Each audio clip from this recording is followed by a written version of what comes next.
I'm Sam Thomas for Addicted MMA, and I'm here with legendary Canadian fighter Gary Big Daddy Goodridge. Thanks for your time. Can you tell us a little bit about what we're doing here today?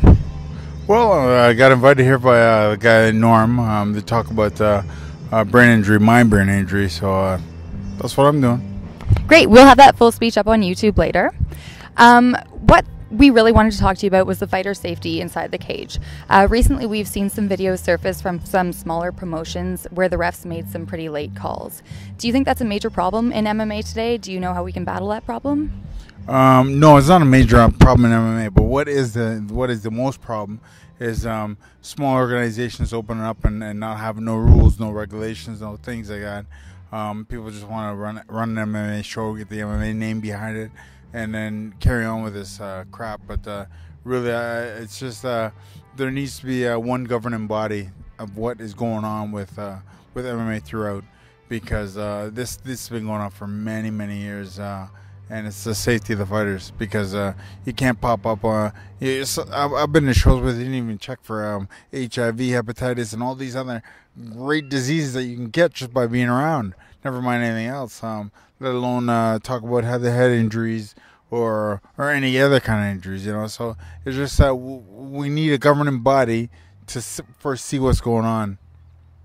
Now, as far as stoppages go, this is a very fan-driven sport. Recently, we had Fedor versus Hendo, and a lot of people were really up in arms about that stoppage, saying that it was too early. Do you think it's better to err on the side of caution? Oh, absolutely, because the long-term effects it's a bigger payday for long-term effects. You can't make everybody happy. You can only be safe. Work on safety for the individuals. That's all you can do. Whoever else is not happy, I'm sorry. Now, speaking of Fedor, I know that you did fight him back in your Pride days. We know that you've talked a little bit about being offered some money to throw some fights in Pride. Could you elaborate on that a little bit for us?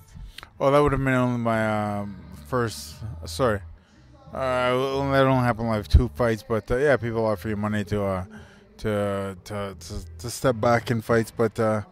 It only happened, like I said, twice, but after that, no. So you experienced it yourself. Do you think it's something that happened very often in the promotion? In Pride, absolutely. It happened in Pride all the time, because to move somebody ahead, you buy off some opponents for them. It's normal. It happens all the time. We've talked a little bit about your past, so I'd like to know what you're doing right now. What's Big Daddy up to in today's world of MMA? In MMA, I have no idea what I'm doing. I'm just teaching. At Championship Taekwondo right now, Tuesdays and Thursdays. Really, for funsies, really, not nothing else. In my life, looking forward to getting married, probably next year. Other than that, nothing. All right, well, will we see you at UFC 140 coming back in December? You know what, Dan, I believe Dan will throw me a couple tickets and I'll be there. Great. Well, we'll see you there. Other than that, do you have any shout-outs that you want to talk about right now? Maybe your shirt, where we can pick it up? All right. You can pick up my shirt on... where do they pick my shirt up now? At just the website there. BigDaddyFightTeam.com. Also, a shout-out, I'd like to say thanks to a great friend of mine, Mark Dorsey, for being such a good friend of mine for quite a while. And, longtime friends, Phil Stoppard and Mike Mobbs.